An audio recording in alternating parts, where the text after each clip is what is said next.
Hi, I'm teaching AS Level Further Maths under the Edexcel specification. Today I'm doing Statistics Chapter 2, which is Poisson distributions. So what the Poisson distribution is the distribution of probability for the number of events that will occur. And it's modelled by X, with a little tilde, PO for Poisson, brackets lambda, and lambda being the limit or the parameter.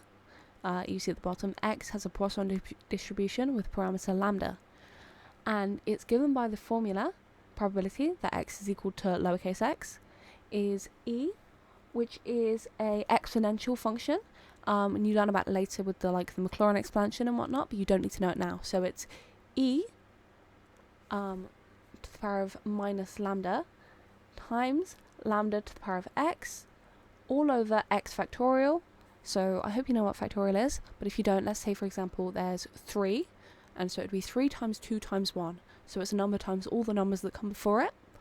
And this formula is an indefinite probability distribution, as long as the probability that x is equal to x is greater than 0, and it works for any positive integer x. But you must know that as x gets large, the probabilities get small. Okay, so a lot of the time you can just use your calculator to solve the Poisson distribution, but I'm also going to show it in the formula way, just so you know both ways and how it works. So on the example on the right, you see x has a Poisson distribution where lambda is 2.1, and we need to find x equal to 3. So we write probability that x equal to 3 equals to e to the power of minus 2.1 times 2.1 to the power of 3 all over 3 factorial. Or if we're doing it in a calculator, I'm talking about the CG50 because that's a calculator that I have and use, and it is the easiest one for a lot of this stuff, and a lot of people have it, especially if you take further maths. So in the CG50 you go to the distribution, and then select distribution and you choose Poisson, and there's a tail, so in this case we choose equal to, but sometimes you do greater than or equal to, sometimes you do less than or equal to, or sometimes it's in between, so there's one side that's greater than or equal to and one side's less than or equal to. But in this case we're just doing equals because x is equal to 3 in this case. And so you'd write x equal to 3 where x is 3 and lambda equals to 2.1. And you come out with the same answer, 0.1890. So typically when you're writing the solution for the Poisson distribution, you write it to 4 decimal places, and especially if you're using the CG50, you often have to go, once you get the answer, you see it, but it's truncated after 3 decimal places, so you have to press option and then view to view the full thing, because you don't want to truncate it, you want to round it after 4 decimal places. So luckily for this answer it's 0.189, even on the calculator, but just to be sure you always must check it to 4 decimal places and round it to there. Of time or some sort of interval, which is continuous and can be measured, and each one happens by itself. Okay, so now I'm going to be talking about adding Poisson distributions. So if 2 Poisson variables x and y are independent, then the variable z, which is equal to x plus y, also has a Poisson distribution. So for example, if x has a Poisson distribution with limitation lambda and y has Poisson distribution with limitation mu, then x plus y has a Poisson distribution with lambda plus mu. So for example, let's say x has a Poisson distribution where lambda is 3.6 and y has a Poisson distribution where lambda is 4.4, then x plus y has a Poisson distribution 8. And so the probability of x plus y being equal to 7, for example, is equal to 0.1396, because in your calculator you put in the Poisson distribution, and you have x equal to, where x is equal to 7 and lambda is equal to 8. Okay, so I also want to talk about intervals really quickly. So let's say we're observing the number of cars passing an observation point, where x has a Poisson distribution of 2, but that's recorded in a 5-minute interval, and y has a Poisson distribution 3, but that's recorded in a 15-minute interval. And so we know those are 2 different intervals, and we need to make them into one interval of the same. So both of them need to have a 10-minute interval. So x would have a Poisson distribution where lambda is 4, because we had a 5-minute interval and we doubled it to make a 10-minute interval, And so for y has a Poisson distribution of 2, because we had a 15-minute interval and we needed to do 2/3 of that to make it into a 10-minute interval. So x plus y has a Poisson distribution of 6, because 2 plus 4 equal to 6. And then you can work off of... Okay, so now I'm going to be talking about the mean and variance of the Poisson distribution. So if x has a Poisson distribution with lambda, then the mean of x, which is the expected of x, equals to lambda, and the variance of x, var x, is also equal to lambda. And the fact that the mean and the variance are both the same is a very big characteristic of the Poisson distribution. Okay, so now I'm going to do an example question that I've summarized.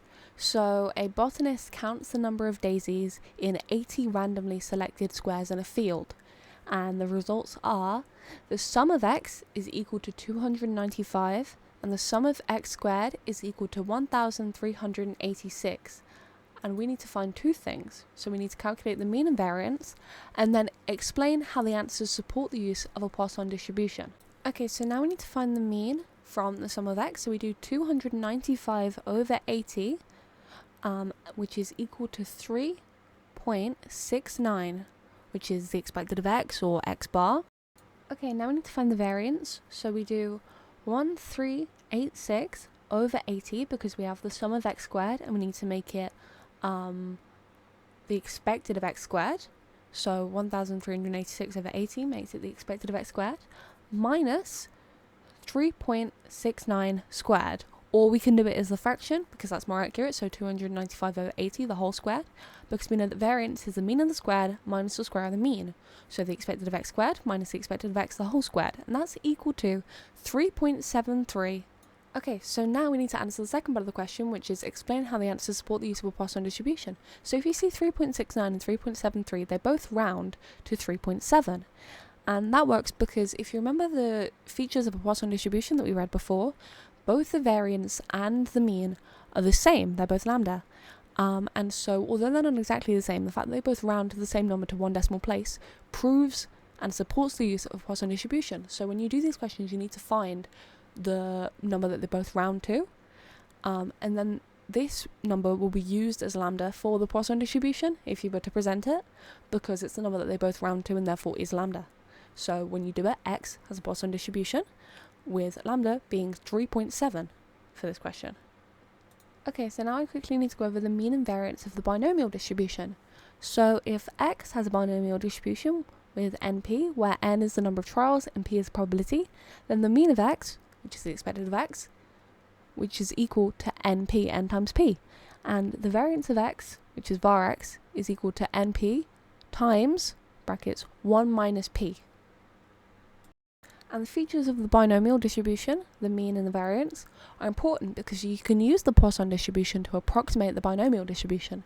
So, as we saw before, when the binomial is modelled, if x has a binomial distribution with n and p, and n is large and p is small, there's no real guidelines for this, but typically n times p is less than or equal to 10, then x can be approximated by the Poisson distribution with lambda, where lambda is equal to np.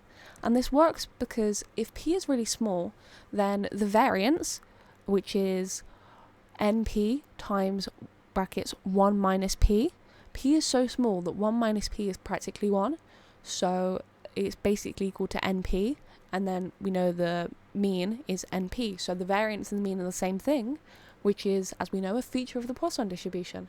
And so it can be approximated because when the binomial distribution is so small, where the number of trials is so large and the probability is small, we can roughly estimate the mean, which is lambda, and therefore we can use it in the Poisson distribution.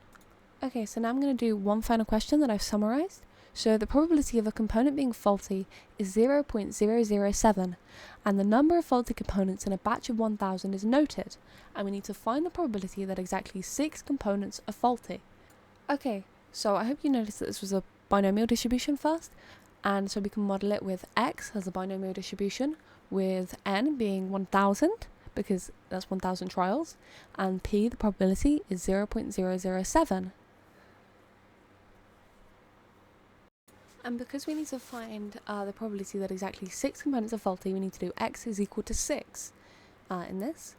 So the probability that x equal to 6 in the binomial distribution, which you also do in your calculator. And that comes out to 0.1494. So the next part of the question asks us to approximate for the Poisson distribution.